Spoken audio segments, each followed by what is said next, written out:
Hello friends, good morning. നമ്മൾ Kerala TV സീരിയലിലേക്ക് എല്ലാവർക്കും സ്വാഗതം.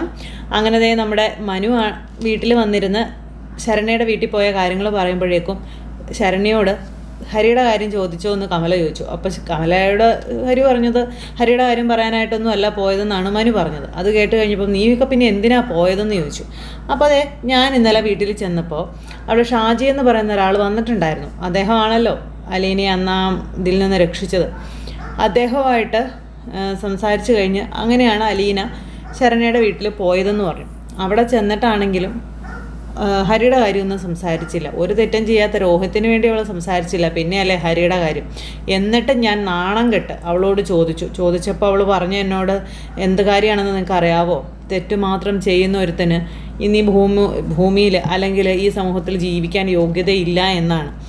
അങ്ങനെയുള്ള അവളോട് ഞാൻ എന്താണ് പറയേണ്ടതെന്ന് ചോദിച്ചു. അപ്പോൾ അവളുടെ മുന്നിൽ നീ പഞ്ചപുച്ഛം അടച്ചിട്ടു, അതുപോലെ അങ്ങനെ നിന്നു ഇങ്ങനെ നിന്നു, മിഴുങ്ങസ്യാന്നും പറഞ്ഞ് നിന്ന് പോന്നു എന്നൊക്കെ പറഞ്ഞുകൊണ്ട് കമല ഭയങ്കരമായിട്ട് ദേഷ്യപ്പെടുക.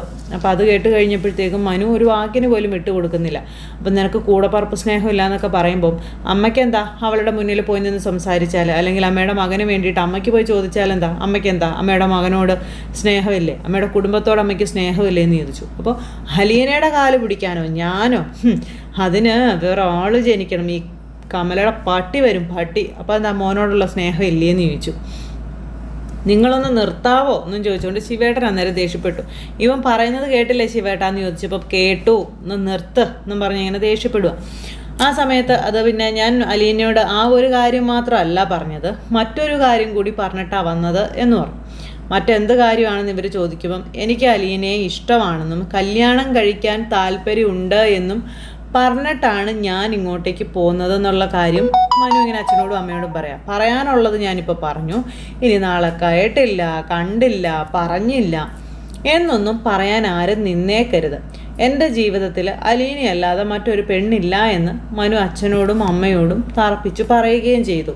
കേട്ടില്ലേ ശിവേട്ടാ, ഇവൻ പറഞ്ഞത് കേട്ടില്ലേ, കെട്ടുവാണെങ്കിൽ അവളെയെ കെട്ടുകൊള്ളുന്നു, നിങ്ങളത് കേൾക്കുന്നില്ലേ എന്ന് ചോദിച്ചു. മനു ഇതൊന്നും കേട്ടിട്ട് യാതൊരു കുസലില്ലാതെ നിൽക്കാം. അച്ഛൻ പറയട്ടെ നിൻ്റെ തീരുമാനത്തിന് മറുപടി. അച്ഛനാണ് ഇതിന് മറുപടി പറഞ്ഞ ഏറ്റവും കൂടുതൽ അർഹതയുള്ള ആൾ എന്ന് പറയുമ്പോൾ മനു ചുമ്മാ വാശി പുറത്ത് പറയാനും ചെയ്യാനും ഉള്ള കാര്യങ്ങളൊന്നും അല്ല ഇത്. ഒരു തീരുമാനത്തിലെത്താൻ പോകുന്നതിന് മുൻപ് അതിനെ സംബന്ധിച്ചുള്ള ഒരുപാട് കാര്യങ്ങൾ ചിന്തിക്കണമെന്ന് അച്ഛൻ പറഞ്ഞു. ഞാൻ കുറച്ച് കാലം കൊണ്ട് ചിന്തിച്ചെടുത്ത തീരുമാനമാണ് അച്ഛൻ, അതിന് മാറത്തില്ല. അച്ഛനും അറിയാമല്ലോ അവളെ കല്യാണം കഴിക്കാൻ ഏറ്റവും കൂടുതൽ അവകാശമുള്ള ആളാണ് ഞാൻ. അച്ഛൻ തന്നെ ഒന്ന് ആലോചിച്ച് അമ്മയോട് തീരുമാനം മാറ്റാൻ പറയാൻ പറഞ്ഞു. മനു അവിടുന്ന് പോയി. കമല കണ്ണും തള്ളി നിൽക്കുക. നീ അവളെ കല്യാണം കഴിച്ചാൽ പിന്നെ കമല ഈ വീട്ടിൽ കാണത്തില്ല, അത് നീ കുറിച്ചിട്ടോളാൻ പറഞ്ഞു. അപ്പോൾ അതൊക്കെ അമ്മ എന്താണെന്ന് വെച്ചാൽ ചെയ്യാം. ഞാൻ രാവിലെ കുറേ ട്രാവൽ ചെയ്തായിരുന്നു, നല്ല ക്ഷീണമുണ്ട്, ഞാൻ പോയിക്കിടന്ന് ഉറങ്ങട്ടെ എന്നും പറഞ്ഞുകൊണ്ട് മനു അവിടെ നിന്ന് അങ്ങ് കയറിപ്പോയി. മനു അങ്ങ് പോയി കഴിഞ്ഞപ്പോൾ കമല ശിവൻ്റെ അടുത്ത് അവൻ പറഞ്ഞത് കേട്ട് നിങ്ങളിങ്ങനെ ഒന്നും മിണ്ടാണ്ട് നിൽക്കുകയാണ് ശിവേട്ടാ. അപ്പം ഞാൻ അങ്ങനെ എന്തെങ്കിലും പറഞ്ഞോ കമലെ, എതിരഭിപ്രായം ഒന്നും പറഞ്ഞില്ലല്ലോ, അതിൻ്റെ അർത്ഥം എന്താ? എൻ്റെ പൊന്നെ, അവനോട് ചിന്തിച്ചൊരു തീരുമാനം എടുക്കാനല്ലേ ഞാൻ പറഞ്ഞുള്ളൂ. ഇതിലിപ്പോൾ ഇത്ര ചിന്തിക്കാൻ എന്നതാ ഇരിക്കണത്? ആ വേലക്കാരി പെണ്ണിനെ അവൻ കെട്ടുന്നതാണോ നല്ല തീരുമാനം? ശിവേട്ടന് നാണമുണ്ടോ? അതോ കൈതയ്ക്കൽ മാളികീട്ടിലെ ശിവശങ്കര മേനോന് ഈ അന്തസ്സും മേനി പറച്ചിലും മാത്രം ഉള്ളോ എന്നൊക്കെ ചോദിച്ചു. എൻ്റെ പൊന്നു കമല, എനിക്കൊരിത്തിരി സമാധാനം തരുമോ? രാവിലെ തൊട്ട് എൻ്റെ തല തിന്നുകയല്ലേ, ഓരോരൽപ്പം റെസ്റ്റ് തരാൻ പറഞ്ഞു. അപ്പം ഞാനാണ് ഇവിടുത്തെ പ്രശ്നം അല്ലേ? ആയിക്കോട്ടെ, അച്ഛനും മക്കളും കൂടി എന്താന്ന് വെച്ചാൽ ആയിക്കോ. പക്ഷേ കമല ഇപ്പോഴും ആർക്കും കൊണ്ടുപോയ അന്തസ്സും അഭിമാനം അടിയറവും വെച്ചിട്ടുമില്ല, വെക്കാൻ ഉദ്ദേശിക്കുന്നുമില്ല, ഓർത്തോ എന്ന് പറഞ്ഞ് കമല അവിടെ നിന്ന് പോയി. ശിവൻ്റെ തലയ്ക്കകത്തോടെ ഇങ്ങനെ പുക പറന്ന് പോവുക. ശിവൻ ഇങ്ങനെ ആകെ അന്തം വിട്ട് നിൽക്കുന്നു. അത് കഴിഞ്ഞ് പിന്നെ കാണിക്കുന്നത് നമ്മുടെ അലീന രോഹിത്തിൻ്റെ മുടി വെട്ടുന്നു. ബാലൻ, അതുപോലെ കൃഷ്ണ, ബബിത ഇവരെല്ലാവരും നോക്കി നിൽക്കുക. അങ്ങനെ രോഹിത്ത് ഇങ്ങനെ ഇരിക്കുന്നു. ഈ സമയത്ത് രോഹിത്തിൻ്റെ മുടി വെട്ടി എല്ലാം നല്ല സെറ്റാക്കി അലീന ഇത് കണ്ട അന്തം വിട്ട് നിൽക്കുക. നമ്മുടെ ബാലൻ പോലും അലീനയ്ക്ക് ഇങ്ങനെയൊക്കെ ചെയ്യാൻ അറിയാവോ എന്നൊരിതിൽ. പിന്നെ കാണിക്കുന്നത് നമ്മുടെ വൈദ്യചേച്ചീനെയാണ്. വൈദ്യചേച്ചി ആണെങ്കിൽ ഇങ്ങനെ റൂമിലിരിക്കും, ആരും മിണ്ടാനും ഇല്ല, പറയാനും ഇല്ല, ആരും തിരിഞ്ഞും നോക്കുന്നില്ല. അങ്ങനെ ബബിതയും കൃഷ്ണയും ഒക്കെ ഭയങ്കര സന്തോഷത്തോടെ നോക്കി നിൽക്കുക. പ്രത്യേകിച്ച് ബബിതയ്ക്ക് ഭയങ്കര ഇഷ്ടം ഇപ്പോൾ അലീനയോട്. അങ്ങനെ ഇവർ നോക്കി നിൽക്കുമ്പോൾ നമ്മുടെ രോഹിത്തിനെ മുടി വെട്ടി നല്ല സുന്ദരനാക്കി അയ്യോ മുഴുവനും വെട്ടിക്കളയല്ലേ, ഉച്ചയിലൊരല്പം നിർത്തിക്കോ എന്ന് ബാലൻ അന്നേരം അലീനയോട് പറഞ്ഞു. അലീന അന്നേരം നോക്കി ഒന്ന് ചിരിച്ചു. അച്ഛൻ എവിടെ നിൽപ്പുണ്ടായിരുന്നോ? അപ്പോൾ അതെ ബാലൻ, അല്ലേ അതെ ഈ പണിയൊക്കെ അറിയാമായിരുന്നു, നീ എന്തിനാടി ഇവിടെ ജോലിക്ക് വന്ന് നിൽക്കുന്നേ? അപ്പം പ്രസ്ഥാനം തുടങ്ങാനുള്ള മൂലധനം ഇല്ലാത്തതുകൊണ്ടല്ലേ, അല്ലെ പണ്ടേ ഞാനൊരു സലൂൺ തുടങ്ങിയേനേന്ന് പറഞ്ഞു നമ്മുടെ അലീനെ. ചേട്ടാ ഇത് എവിടെ നിന്നൊക്കെ പഠിച്ചതാ? അപ്പം സ്നേഹനികേതനത്തിൽ പിന്നെ എന്തായിരുന്നു എനിക്ക് പണി? അവിടുത്തെ അപ്പന്മാരുടെ മുടിയൊക്കെ ഞാനല്ലേ വെട്ടിക്കൊണ്ടിരുന്നത് എന്ന് അലീന പറയാം. രോഹിത് അന്നേരം ഒന്നും മിണ്ടാതെ ഇങ്ങനെ ഇരിക്കുക കേട്ടോ. അപ്പം ഇവിടുന്ന് പറഞ്ഞാച്ചാലും നീ എങ്ങനെയും ജീവിച്ചോളൂ അല്ലേ എന്ന് ചോദിച്ചപ്പോൾ പിന്നെ അല്ല എന്നും പറഞ്ഞിങ്ങനെ അലീന നിൽക്കുക. ശരി നടക്കട്ടെ എന്നും പറഞ്ഞ് നമ്മുടെ ബാലേട്ടൻ അവിടെ നിന്ന് അങ്ങ് പോയി. കൃഷ്ണ അന്നേരം ഇങ്ങനെ അലീനെ തന്നെ നോക്കി ഇങ്ങനെ ചിരിച്ചുകൊണ്ട് നിൽക്കുന്നു. ബബിതി മുടി വെട്ടി എല്ലാം നല്ല സെറ്റാക്കി കണ്ണാടിയിൽ കാണിച്ചു കൊടുത്തു. രോഹിത് വരെ ഞെട്ടിപ്പോയി, രോഹിത്തിൻ്റെ പുതിയ സെറ്റപ്പും കോലവും ഒക്കെ കണ്ട്, ആ ലുക്കൊക്കെ കണ്ട്. അങ്ങനെ മൂന്ന് പേരും അലീനയോട് ഒരുപാട് സ്നേഹത്തോടെ ഇങ്ങനെ നിൽക്കുക. അപ്പോൾ നോക്കാൻ തുടങ്ങിയപ്പോൾ മുടിയെടുത്ത് ഇങ്ങനെ ചീകി വെക്കാൻ നോക്കി അലീന. അപ്പോൾ വേണ്ട, ഞാൻ ചീകി തരട്ടെ എന്ന് അലീന ചോദിച്ചപ്പോൾ വേണ്ട, ഞാൻ ചെയ്തോളാമെന്ന് പറഞ്ഞു രോഹിത്. ചെയ്തോളാൻ പറഞ്ഞു. അങ്ങനെ അതും പറഞ്ഞ് അലീന രോഹിത്തിനെ ഏൽപ്പിച്ചു വിട്ടു. അപ്പോൾ രോഹിത് ബാത്റൂമിൽ പോയി ഇങ്ങനെ നോക്കി നിൽക്കുക. ആ നോക്കി നിൽക്കുന്ന സമയത്ത് അലീനയെ അന്ന് പോലീസ് സ്റ്റേഷനിൽ കൊണ്ടുവന്ന് ഇവരുടെ മുന്നിലൂടെയാണല്ലോ നടത്തിക്കൊണ്ട് പോയത്. ആ ഒരു സിറ്റുവേഷൻ, അലീന ഇങ്ങനെ നോക്കിക്കൊണ്ട് പോയ സിറ്റുവേഷൻ, ഇതെല്ലാം രോഹിത്തിൻ്റെ മനസ്സിലേക്ക് ഒരു നിമിഷം ഇങ്ങനെ മിന്നി മറഞ്ഞു വന്നു. അതിനുശേഷം ആ മുറിവ്, ആൾക്കാർ അടിച്ചത്, കല്ലിനെറിഞ്ഞത്, അതിനുശേഷം പിന്നെ ജയിലിൽ നിന്ന് ഇറങ്ങി വന്നത്, അതെല്ലാം ഓർക്കുക. അതെല്ലാം ഓർത്ത് ആ മുടിയിൽ ഇങ്ങനെ തലോടി ഇങ്ങനെ നിൽക്കുവാണ്. ഇതേസമയം പിന്നെ നമ്മുടെ അലീന എല്ലാവർക്കും ഫുഡൊക്കെ കൊടുത്തു. ശേഷം രോഹിത്തിന് ഫുഡ് എടുത്തുകൊണ്ട് പോകാൻ തുടങ്ങിയപ്പോൾ, നീ ഇതെന്തിനാ ഈ ഫുഡ് എടുത്തുകൊണ്ട് പോകുന്നേ? അവനോട് ഇങ്ങോട്ട് വരാൻ പറഞ്ഞുകൂടായിരുന്നോ നിനക്കെന്ന് ബാലൻ ചോദിച്ചു. അവനിവിടെ എല്ലാവരുടെയും മുന്നിൽ വന്നിരിക്കാൻ ഒരു മടി പോലെയാണെന്ന് അലീന അന്നേരം ബാലനോട് പറഞ്ഞു. അപ്പോൾ എന്തിനാ മടി? അവൻ്റെ വീടല്ലേ എന്ന് ചോദിച്ചു. അത് പിന്നെ അവനെല്ലാവരെയും ഫേസ് ചെയ്യണ്ടേ അച്ഛാ, അത്ര ഈസി അല്ലല്ലോ അച്ഛാ, അത് മനപ്രയാസം കാണും എന്നിങ്ങനെ അലീന ബാലനോട് പറയുമ്പം, വീട്ടിലുള്ളവരെ ഫേസ് ചെയ്യാൻ മടിയുള്ളവൻ എങ്ങനെയാണ് നാട്ടിലും കോളേജിലൊക്കെ ഉള്ളവരെ ഫേസ് ചെയ്യുന്നത് എന്നുള്ള കാര്യം ചോദിച്ചു. അപ്പം ശരിയാണ്, എന്നും മുറിക്കാത്തതന്നെ ഇങ്ങനെ ഇരുന്നാൽ മതിയോ അവന്? പുറത്തൊക്കെ ഒന്നൊക്കെ ഇറങ്ങണ്ടേ എന്നൊക്കെ അലീനയോട് ചോദിക്കാം. അവനെ വിളിച്ചു പറ ഇവിടെ വന്നിരുന്ന് കഴിക്കാൻ. ഞാൻ പറയാം അച്ഛാന്നും പറഞ്ഞ് അലീന എന്നിട്ട് നേരെ മുകളിലോട്ട് കയറി ചെല്ലുന്നു. അപ്പം രോഹിയേട്ടന് മിണ്ടാൻ പോലും മടിയാ, എന്നോടും കൃഷ്ണയോടൊന്നും മിണ്ടത്ത് പോലും ഇല്ല. അപ്പം അതൊക്കെ മാറണ്ടേ എന്ന് ബാലൻ അന്നേരം ബബിതയോട് ചോദിക്കുക. അപ്പോൾ അത് കേട്ടപ്പോൾ ബബിതയ്ക്ക് ഇഷ്ടപ്പെട്ടില്ല. ബബിത എന്നിട്ട് തന്നെ ചോറൊക്കെ എടുത്ത് വിളമ്പിയൊക്കെ കഴിക്കുന്നു. അപ്പോഴത്തേക്കും രോഹിത്ത് മുടിയൊക്കെ ഇങ്ങനെ നോക്കി ചീകി നല്ല വൃത്തിയാക്കി നല്ലൊരു ഉടുപ്പൊക്കെ എടുത്തിട്ടു. അങ്ങനെ നിൽക്കുക കേട്ടോ. അപ്പോഴത്തേക്കും നമ്മുടെ അലീന റൂമിലേക്ക് വന്നു. അനിയൻ ഈ ഒരു സെറ്റപ്പിൽ കണ്ടപ്പോൾ അലീനയ്ക്ക് ഭയങ്കര സന്തോഷം. അലീന ഇങ്ങനെ ഭാവമൊത്തി ഭയങ്കര ചിരി, ഒരു കോൺഫിഡൻസ് ഒക്കെ വന്നതുപോലെ ഭയങ്കര സന്തോഷത്തോടു കൂടി ഒരു ചിരി.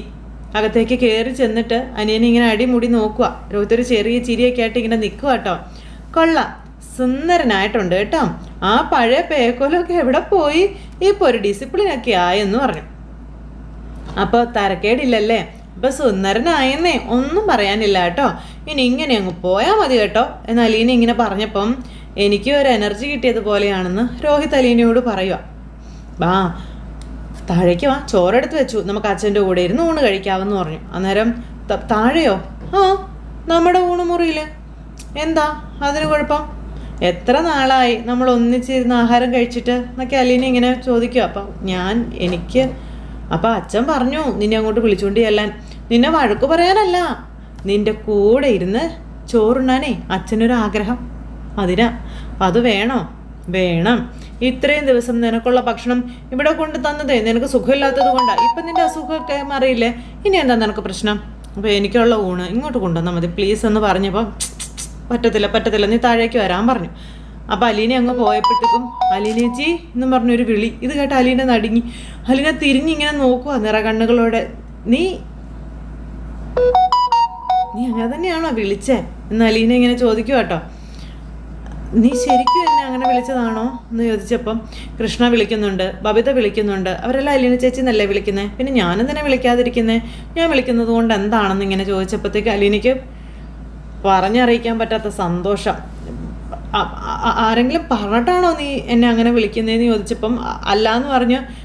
എങ്ങനെ നിനക്ക് തോന്നി? അപ്പോൾ കൃഷ്ണയും ബബിതയൊക്കെ വിളിക്കുന്നത് അലീന ചേച്ചി എന്നുള്ളത് എനിക്കിഷ്ടമാണെന്നൊക്കെ പറഞ്ഞു. ഇനിയിപ്പോൾ ഞാനും കൂടെ അല്ലേ ഉള്ളൂ, ഞാനും അലീന ചേച്ചിനെ ഇനി വിളിക്കുള്ളൂ എന്നിങ്ങനെ രോഹിത് അലീനയോട് പറയുന്നു. എന്നെ എന്തെല്ലാം വിളിച്ചിട്ടുണ്ട് നീ, ഓർമ്മയുണ്ടോ അത് എന്നൊക്കെ ഇങ്ങനെ അലീന ചോദിക്കും കേട്ടോ. അപ്പോൾ രോഹിത് ഇങ്ങനെ ആലോചിച്ച്, എടി കള്ളി, വായി വരുന്നതെല്ലാം വിളിച്ചിട്ടുണ്ടല്ലോ, ചീത്ത വിളിച്ചിട്ടുണ്ട് നീ എന്നെ. അതെല്ലാം രോഹിത് ഒരു സെക്കൻഡ് നിമിഷത്തേക്ക് ആലോചിക്കുക. അങ്ങനെ അലീന എന്നിട്ട് അനിയൻ്റെ അടുത്തേക്ക് നടന്ന് ചെല്ലണം. ഭയങ്കര കുറ്റബോധത്തോടു കൂടി രോഹിത് ഇങ്ങനെ നിൽക്കുക കേട്ടോ, അലീനയുടെ മുന്നിൽ തല കുനിച്ച്. അപ്പോൾ അലീനയാണെന്നുണ്ടെങ്കിൽ അനിയൻ്റെ തല പിടിച്ചിങ്ങനെ, അതായത് താടി പിടിച്ചിങ്ങനെ പൊക്കി നേരെ നോക്കിച്ചു. എന്നാലും ഈ ഒരു ഒറ്റ വിളി കൊണ്ട് അതെല്ലാം മാഞ്ഞു പോയടാ എന്നൊക്കെ അലീന ഇങ്ങനെ രോഹിത്തിനോട് പറയൂ കേട്ടോ. അത് കേട്ടപ്പോൾ രോഹിത്തിന് ഭയങ്കര സങ്കടം. അലീനയ്ക്ക് പിന്നെ സങ്കടവും പറച്ചിലും ഒക്കെ ഇങ്ങനെ നിൽക്കുക. സ്നേഹത്തോടെ സന്തോഷത്തോടെ ഒരു തവണയെങ്കിലും ചേച്ചിയെന്നൊന്ന് വിളിച്ച് കേൾക്കാൻ ഞാൻ ഒരുപാട് കൊതിച്ചിട്ടുണ്ടെന്ന് അലീന പറയാം. മതി, ഇത്രയും മതി, ഇത്ര മാത്രം മതി എനിക്കെന്ന് പറഞ്ഞു. ഇത് കൂടുതലൊന്നും എനിക്ക് ആവശ്യമില്ലയെന്നും അലീന ഇങ്ങനെ രോഹിത്തിനോട് പറയുമ്പോൾ രോഹിത് അലീനയുടെ അടുത്തേക്ക് ചെന്നിട്ട്, ചേച്ചി ഇന്നൊരു ദിവസം കൂടി എനിക്ക് റൂമിൽ തരുമോ ഫുഡ്? എനിക്ക് താഴോട്ട് ഇറങ്ങി വന്ന് എല്ലാവരും ഫേസ് ചെയ്യാനുള്ള മടി കൊണ്ടാണ് എന്നിങ്ങനെ പറഞ്ഞപ്പോൾ നമ്മുടെ അലീന കണ്ണുനീരൊക്കെ തുടച്ചിട്ട് രോഹിത്തിൻ്റെ നേരെ നിന്നു. ഇന്ന് ഞാൻ എത്തിച്ചു തരാം, പക്ഷേ ഒരു കാര്യം നീ ഓർക്കണം കേട്ടോ, നീ പുറത്തിറങ്ങിയേ പറ്റത്തുള്ളൂ. എന്നും റൂമിനകത്ത് ഒളിച്ചിരിക്കാൻ നീ പിടികിട്ടാ പുള്ളിയൊന്നും അല്ലല്ലോ, ആണോ? വീടിന് വെളിയിലിറങ്ങണം, റോഡിലൂടെ നടന്നു പോകണം. അപ്പം ഇല്ല, അതൊക്കെ കുറേ ദിവസം കഴിയും, എനിക്ക് അതിനുള്ള ധൈര്യമൊന്നും ഇല്ലാഞ്ഞിട്ടാ. അപ്പോൾ കുറച്ച് ഇത് മനസ്സിൽ കിടപ്പുണ്ട്, അതൊക്കെ ഞാൻ മനസ്സിൽ നിന്ന് മാറ്റിത്തരാം കേട്ടോ. ഞാൻ പോയി ഊണെടുത്തുകൊണ്ട് വരാം. എന്നും കൂടെ ഉള്ളൂ കേട്ടോ ഈ ഇളവ്. അപ്പം മതിയെന്ന് പറഞ്ഞു. ശരിയെന്ന് പറഞ്ഞു. അലീന അങ്ങനെ അവിടുന്ന് പോയി. രോഹിത്ത് വീണ്ടും കണ്ണാടിയിൽ നോക്കി ഇങ്ങനെ നിൽക്കുന്നു. താഴെ ഇറങ്ങി ചെന്നപ്പം എന്തേ അവൻ എവിടെയാന്ന് ചോദിച്ചാൽ, അവൻ വരുന്നില്ലേന്ന് ചോദിച്ചു ബാലൻ. അത് പിന്നെ അവൻ ഇന്നൊരു ദിവസം കൂടി അവിടെ ഇരുന്നോട്ടെ, നാളെ തൊട്ട് താഴെ വന്ന് കഴിക്കാമെന്ന് പറഞ്ഞു. നീ അത് സമ്മതിച്ചു കൊടുത്തിട്ട് പോകുന്നല്ലേ? ഇന്നൊരൊറ്റ ദിവസത്തെ കാര്യമല്ലേ ഉള്ളൂ അച്ഛാ, അതങ്ങ് പോട്ടെ. അവൻ ഇവിടം വരെ എത്തിയില്ലേ, ഓരോ ദിവസത്തെ കാര്യം കൂടിയല്ലേ ഉള്ളൂ, അത് നമുക്കൊന്ന് കൊടുക്കാന്നേ എന്ന് അലീന അച്ഛനോട് പറയുമ്പം അച്ഛൻ ഇങ്ങനെ അലീനെ ഒന്ന് നോക്കുക. അലീന ചേച്ചി രോഹിയേട്ടനെ താഴെ എത്തിക്കുമെന്ന് കൃഷ്ണ. ഓ, നീ പിന്നെ പണ്ടേ അവളുടെ ടീമാണല്ലോ അല്ലേ എന്ന് ബാലൻ. അപ്പം ആരെ ഈ പറയുന്ന ഈ അലീനയുടെ ഫൗണ്ടർ കം മാനേജറോ? അപ്പം അലീന ഇങ്ങനെ ചിരിച്ചു. അതുപോലെ ബബിതയും ചിരിക്കുക. അങ്ങനെ അവരെല്ലാവരും സന്തോഷമായിട്ട് ഇന്ന് ഊണ് കഴിക്കുന്നു. എടിയെ മോളെ അവൻ ഇത്രയും ദിവസം കൊണ്ട് കൊടുത്തില്ലേ, അപ്പം പിന്നെ ഇന്നൊരു ദിവസം കൂടെ നമുക്ക് കൊടുത്തേക്കാം അല്ലേ? അതല്ലേ അച്ഛാ അതിൻ്റെ ശരി? എന്നാ കൊടുത്തേക്കാം. ഇനിയിപ്പോൾ നീ പറഞ്ഞിട്ട് കേട്ടില്ലെന്ന് വേണ്ട എന്നും പറഞ്ഞിട്ട് ബാലൻ ഇങ്ങനെ ചെറു പുഞ്ചിരിയോടെ ഇരിക്കുക അലീന എന്ന് പറയുന്ന പെൺകുട്ടിയെ പറ്റി ആലോചിച്ച്. അപ്പം അങ്ങനെ ഇരിക്കുന്ന ഒരു സിറ്റുവേഷനിൽ ഇന്നത്തെ കഥ അവസാനിച്ചു. അപ്പോൾ എല്ലാവരും കാത്തിരുന്ന് കാണണം കേട്ടോ. എല്ലാവർക്കും നല്ലൊരു ദിവസം ആശംസിക്കണേ. ടാറ്റാ.